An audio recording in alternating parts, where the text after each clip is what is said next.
في نهاية الأربعينات من القرن الماضي يا إخوان أنشئ في مصر بالضبط دار التقريب، وهذه كانت تقرب ما بين المذاهب الإسلامية، تسمى دار التقريب، يعني دار التقريب بين الشيعة والسنة. وكان أعضاؤها ثلة من علماء أهل السنة، وكان أعضاؤها أيضا ثلة من علماء الشيعة. من السنة الشيخ مصطفى المراغي، محمد شلتوت، الشيخ محمد شلتوت، الحاج أمين الحسيني الفلسطيني، الإمام حسن البنا. ومن الشيعة الشيخ محمد تقي القمي، محمد جواد مغنية، محمد حسين آل كاشف الغطاء. إذن هذه الدار بقيت أكثر من 30 سنة وهي تقوم بعملها من أجل التقريب ما بين المذاهب الإسلامية وما بين السنة والشيعة، إلى أن جاء أنوار السادات سنة 79 بعد ثورة الإمام الخميني في إيران، وأوقف تلك الدار، أوقف عملها. هذا التوقيف، هذا القرار بتوقيفها عمل هذه الدار قرار ديني أو قرار سياسي. تعلمون بأن أنور السادات هو من استضاف شاه إيران، شاه إيران الذي الشعب الإيراني انتفض ضده وطرده من البلاد، لكن السادات كان على خلاف مع الخميني واستقبل الشاه، وكانت له صداقة مع الشاه فاستقبله في مصر بعدما أخرج من المغرب، وبعدما طردته أمريكا جاء إلى هناك شاه إيران. ما معنى شاه إيران؟ يعني ملك ملوك إيران، محمد رضا بهلوي. هذا كانت بينه وبين أنور السادات رحمه الله صداقة، لكن أنور السادات قام بعمل مشين، وهو أن أوقف عمل هذه الدار. هذا القرار قرار سياسي ليس قرار ديني. ثم يا إخوان أتيكم للعلماء المعاصرين. الشيخ الألباني هو إمام السلفية المعاصرة غير النجدية. تعلمون في نجد كان ابن الباز وابن العثيمين، ابن الباز في العقائد وابن عثيمين في الفقه، لكن الحديث كان للشيخ الألباني. والشيخ الألباني هذا اللي هو من علماء السلفية بالنسبة إليه ابن تيمية وابن القيم الجوزية وابن الإمام أحمد بن أحمد أئمة بالنسبة إليه، وكان في الحقيقة يدور في فلك المذهب الحنبلي. هذا الإمام أو لا، هذا الشيخ الجليل الشيخ الألباني قال: أنا لا أتجرأ على تكفير الشيعة. مفهوم؟ يعني بالإطلاق، يعني لا بد أن ننظر في لأن الشيعة فرق متعددة، ولكن شيعة إيران الإمامية بعيدة تمام البعد عن الاتهامات الموجهة للشيعة، يعني من أن للقرآن بأن القرآن محرف، بأنهم يسبون أو يكفرون أبا بكر وعمر، أو أنهم يسبون أمنا عائشة. الشيعة الموجودة في إيران الرسمية لا تقول بهذا الكلام أبدا، من خلال أدبياتهم. الإمام الخميني عنده كتاب يرد فيه على الشيخ النوري الذي قال بتحريف القرآن، قال بأن هذا الكلام الذي قاله النوري وهم تكاد السماوات أن تسقط على الأرض من جرائه. هذا الخميني يجب أن نكون عادلين. الله سبحانه وتعالى أمر أهل العلم أن يكونوا على عدل مع المخالف، فلماذا هؤلاء تجدونهم يسجلون أصوات ودروسا ما زالوا إلى حد الآن يتهمون الشيعة بهذا البهتان؟ هذا بهتان عظيم في حق الشيعة، يجب أن نكون عادلين. الخميني في كتابه يرد على الإمام النوري، بل يقول أحد تلامذة الإمام النوري، كان يعني قبل عقود من المتأخرين، هو الذي قال بهذا، لكن أحد تلامذته وهو الإمام الطهراني قال بأن النوري قد رجع في ذلك الكتاب فيما قرره في كتاب فصل الخطاب. إذن يجب أن نكون عادلين. الشيخ الألباني يقول: أنا لا أتجرأ على تكفير الشيعة. الشيخ العرعور تلميذ الألباني وهو سهر الألباني أيضا لا يكفر الشيعة الإمامية. تعالوا بنا إلى شيخ الأزهر الحالي الشيخ الطيب، ماذا يقول؟ الشيعة أحد جناحي الأمة، مسلمون وما في ذلك ريب.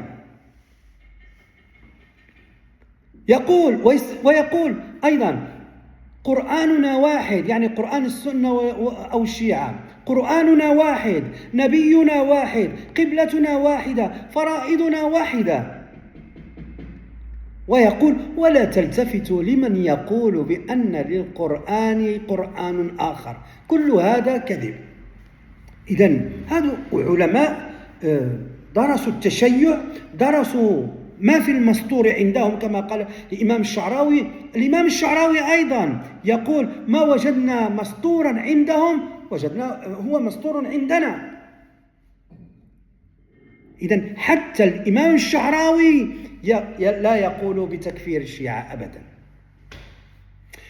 الشيخ الطيب شيخ الأزهر يقول: عمدتنا في هذا الموقف هو حديث رسول الله صلى الله عليه وآله وسلم: من صلى صلاتنا واستقبل قبلتنا وأكل ذبيحتنا فذلك المسلم الذي له ذمة الله ورسوله.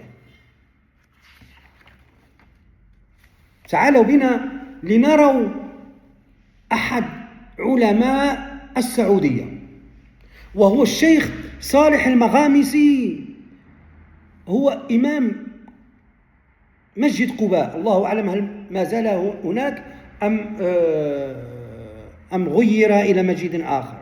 الشيخ صالح المغامسي أحد العلماء المشهودين لهم بالعلم في العربية السعودية، يقول: لأن يوضع السيف على رقبتي أهون علي من أن أكفر من يقول لا إله إلا الله محمد رسول الله. انتهى. ويقول: إخراج أحد من ربقة الإسلام ليس بالأمر الهين فعلا، لكن هؤلاء عندهم هوى تكفيري. بالله عليك الشيخ النهاري الله يهديه إلى الطريق المستقيم، راشد نافع، هذا الشيخ راشد نافع متحمس بل في كلامه عنصرية، هو يتحدث عن الفرس بواحد طريقة عنصرية ليست بطريقة إسلامية أبدا. الإسلام لا، وهذا الكلام أوجهه مباشرة لشيخنا راشد نافع. كلامك عنصري يا الشيخ نافع، يجب عليك أن تراجع نفسك حينما تتحدث عن الفرس. في الإسلام ليس، حينما نتكلم عن رسالة الإسلام لا نتحدث عن القوميات أبدا، ولكن حينما تتحدث بأن عمر بن الخطاب قال: يا ليت بيننا وبين الفرس جبال، ما هذا الكلام؟ عمن تتحدث؟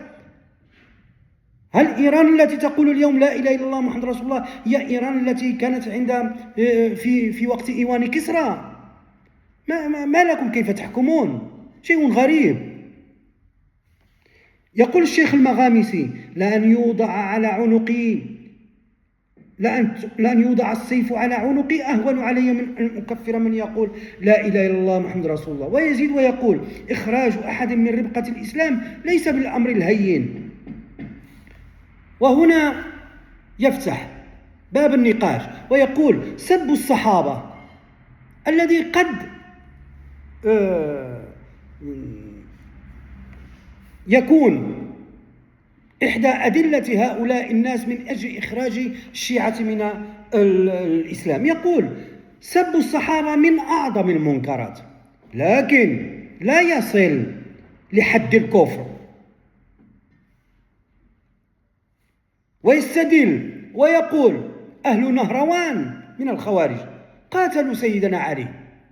سيدنا علي كرم الله وجهه يقول: ما هو أكثر جرما؟ هل هو السب أم القتل والقتال؟ طبعا القتل أعظم جرما من السب كما لا يخفى. الخوارج بقروا بطون نساء الصحابة يا إخوان. وسئل الإمام علي قيل له: أكفار هم؟ فقال سيدنا علي: من الكفر فروا. بعد ذلك قالوا له: أهم منافقون؟ قال: إخواننا بغوا علينا. هؤلاء الناس استباحوا دم سيدنا علي عليه السلام كرم الله وجهه، استباحوا دمه، ورغم ذلك قال عنهم: إخواننا بغوا علينا، من الكفر فروا. إذن سب الصحابة أو هذا الذي نجده عند بعضهم لا يصل إلى درجة الكفر أبدا. هكذا يقول الشيخ صالح المغامسي. فبالتالي ولكن أختم وأقول على أن الوقوف مع إيران أو الوقوف في أي قضية يجب حينما يتصارع طرفان، فالمعيار ليس هي عقيدة المتصارعين، بل المعيار هو الظلم، من الظالم ومن المظلوم. فإذا وجدنا حدي الظلم، يعني من هو الظالم ومن هو المظلوم، هناك على المسلم أن يقف مع المظلوم ولو كان كافرا. الملك المغرب محمد الخامس رحمه الله ملي جا هتلر كيبغي يأذي اليهود، وقف مع من؟ مع اليهود، لأن هتلر كان غيذبحهم، كان غيحرقهم. إذن كيف تقتل ناس أبرياء أطفال تديهم من المحرقة؟ فوقف معهم. إذن نحن نقف مع المظلوم بغض النظر عن عقيدته. أما فيما يخص إيران مسلمة، انتهى بشهادة علماء الأمة إلا من شذ. وهذه نصيحة للشيخ النهاري، الشيخ الحمودي اللي هو في تطوان، ذاك اللي هو مسمي ذاك الشيخ الصغير اللي هو الخالدي، رشيد نافع، واللي كيدور في الفلك ديالهم. أقول لكم: ارجعوا إلى الله. إن هواء التكفير يدخل صاحبه في الكفر والعياذ بالله، كما تعلمون من حديث رسول الله. أحييكم بأطيب تحية، والسلام عليكم ورحمة الله وبركاته.